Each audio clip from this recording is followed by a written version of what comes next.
My name's Daniel O'Shea. I'm born and raised in BC.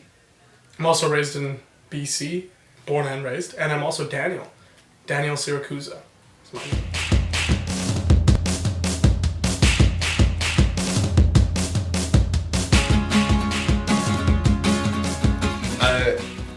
Do you mind if we bring up these states? Because when we're dealing with identity in North America, it's impossible to overlook the America. states. You know, Yeah, definitely. Not only as the dominant, but as the one that drives the narrative. Totally. And I think a lot of identity is based on America as the other, and being like, yeah, we're just not them. The relationship is key. Yeah, and multiculturalism versus like melting pot assimilation. Mm-hmm. Remember in grade 8 we learned from Mr. Pankratz the two analogies were that America was a melting pot and Canada was a salad bowl. Yeah. Where people exist together as lettuce and tomatoes and cucumbers. As like differential but items. Discrete entities, right? That hold some sort of selfness. And they were unto themselves. They weren't boiled down to a mixed stew, a goulash of a homogeneous American identity, right? Yeah. Do you think that's true though? I think it's true to an extent. Yeah, we live in Chinatown. You live in Chinatown. We're in Chinatown, right? Yeah. Those people.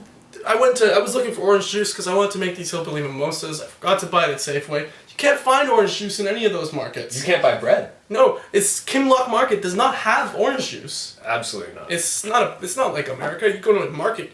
If there's no orange juice, people gonna be up in arms. Sure. Sell me my damn American orange juice. Right? For God's sake. Yeah.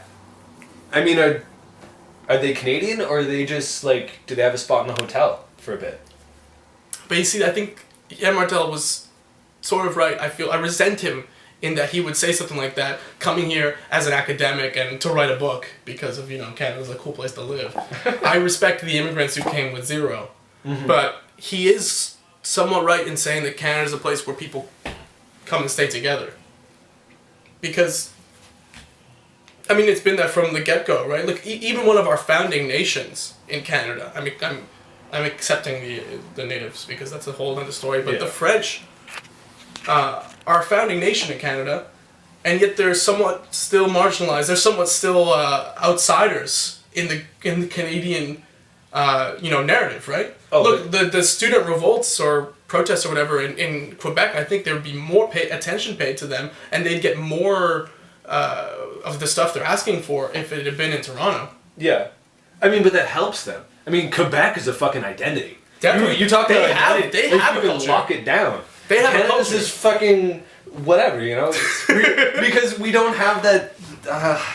We're not put upon in the same way. We don't have to hold on to the things that are crucial that make us us. Right? We learned about that in French class. In France, the stop signs say stop.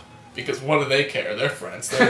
In Quebec, they say arrête, right? They have to be in French. We're still French. We're Quebec. Yeah. Fuck your stop signs, Yeah. Maybe that's what Canada is. It's conflicting identities. Maybe Canada is schizophrenic. I think anything in the 21st century that says it's not schizophrenic is to an extent telling a lie.